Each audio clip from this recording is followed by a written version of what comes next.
infantile est très élevé avec la drépanocytose. En République démocratique du Congo. En République démocratique. Et partout ailleurs aussi. Partout ailleurs, exactement. Mais la République démocratique du Congo produit environ 50 000 drépanocytaires chaque an. Waouh! 50 000. C'est énorme. Ça représente pratiquement 3% de la population de la République démocratique du Congo. Et dans les 50 000, 7% de ces 50 000 ne dépassent pas les 1 an. Ok. 7% de cette population ne dépasse pas les 1 an. 17% de cette population, de ces 50 000-là, ne dépassent pas les 5 ans. 27 à 28% de ces 50 000 ne dépassent pas les 10 ans. Ce qui fait qu'en 2020... C'est quoi la cause? Alors, ce qui fait qu'en 2024, s'il y a 50 000 naissances de drépanocytaires, en 2034, la moitié de ces personnes seront déjà mortes. Waouh! Ce sont les chiffres qui le prouvent. Le Programme national de lutte contre la drépanocytose a des statistiques. La cause est tout simplement qu'il n'y a pas de prise en charge. La prise en charge est très faible en République démocratique du Congo. Pourtant, en Afrique, c'est le 2e pays le plus touché et au monde le 3e. Après l'Inde, le Nigeria et puis la République démocratique du Congo. Vous voyez? Mais il n'y a pas de prise en charge appropriée. Pourtant, la drépanocytose... Mais on nous a toujours dit que quand vous atteignez déjà 25 ans, vous ne mourrez plus, hein? Non, parler de... Selon les informations, on nous a toujours dit ça. C'est à vous de nous expliquer ici. Hein. Selon les informations, parce que les gens sont mal informés et ceux qui sont informés, et ils sont généralement très mal informés. Les personnes sont mal informées.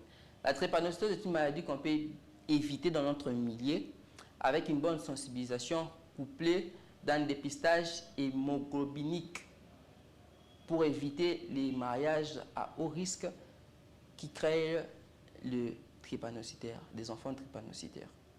Vous voyez, on peut l'éviter. Mais quand vous parlez à un certain âge, c'est... Comment l'éviter alors? Comment? On peut l'éviter en sensibilisant. Vous voyez, 25 à 35% de la population en République démocratique du Congo est porteur du gène de la drépanocytose. Mais personne n'est en connaissance de son état. Pourquoi? Parce que les gens ne se dépistent pas. Quand est-ce qu'un couple peut produire des drépanocytaires? C'est quand l'homme, par exemple, l'homme est AS, la femme est AS, ils se marient. On a un problème, les gens confondent le groupe sanguin à l'électrophorèse. Ce n'est pas la même chose. Le groupe sanguin, c'est là où on a les AB O positif, AB négatif, c'est ça. C'est ça les groupes sanguins. Mais l'électrophorèse, c'est autre chose. L'électrophorèse, c'est, par exemple, moi je suis SS, drépanocytaire. Mais il y a des gens qui ne sont pas drépanocytaires, mais ils sont AS, ils sont porteurs du gène. Si cette personne se marie ou cette personne souhaite avoir un enfant avec une autre personne AS, ils vont produire des enfants drépanocytaires. Les risques est élevé pour qu'ils puissent produire des enfants drépanocytaires. Et c'est ce qui s'est fait ici en République démocratique du Congo. Si on pouvait sensibiliser et tout le monde pouvait être dépisté, tout le monde connaîtra son état. Il va savoir que non, moi je suis AS, je ne peux que me marier à une personne AA. Une personne AA, c'est un patient qui n'a pas il n'est pas porteur de la maladie, il est universel, il peut se marier à tout le monde.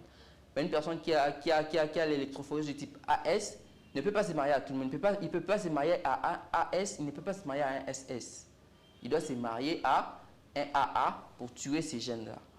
C'est juste un problème de sensibilisation. S'il y a une bonne sensibilisation, on peut éviter la maladie dans notre milieu. Mais c'est un fait, il y a déjà la maladie dans les pays. Voilà pourquoi le collectif des drépanocytaires de la République démocratique du Congo, que je représente ici, nous avons trouvé des solutions en vue d'abord pour améliorer la qualité de vie des drépanocytaires. On ne peut pas sensibiliser en oubliant que chaque année, il y a 50 000 drépanocytaires. Il faut d'abord améliorer la qualité de vie de ces personnes et en second lieu, sensibiliser. Pour améliorer la qualité de vie de ces personnes, comme je vous ai dit, la forme, la drépanocytose, les globules rouges ont la forme des fossiles. Ce qui fait que ces globules rouges n'arrivent pas bien circuler dans nos veines. Ils meurent tôt, ce qui crée de l'anémie, des manques de sang. Alors, une façon pour améliorer la qualité de vie de la drépanocytaire et prolonger leur taux de mortalité, pour écourter leur taux de mortalité, je m'excuse, il faut créer des banques de sang spécialement pour les drépanocytaires. Vous avez déjà proposé au gouvernement tout ça? Oui, on a proposé. On a d'ailleurs écrit un mémo. On a introduit des demandes d'audience dans des instances du gouvernement, le ministère de la Santé, chez le président de l'Assemblée nationale, le président de l'Assemblée provinciale. Notre but est de vulgariser cette maladie d'abord parce qu'elle doit être connue. Parce que quand la maladie elle est connue, c'est là qu'on peut bien prendre en charge les personnes atteintes. Mais aussi proposer des pistes de solutions pour l'amélioration des qualités de vie des personnes atteintes, dont la création de banques de sang à travers la République démocratique du Congo, spécialement pour les drépanocytaires. Si vous suivez, selon les statistiques, la majorité des drépanocytaires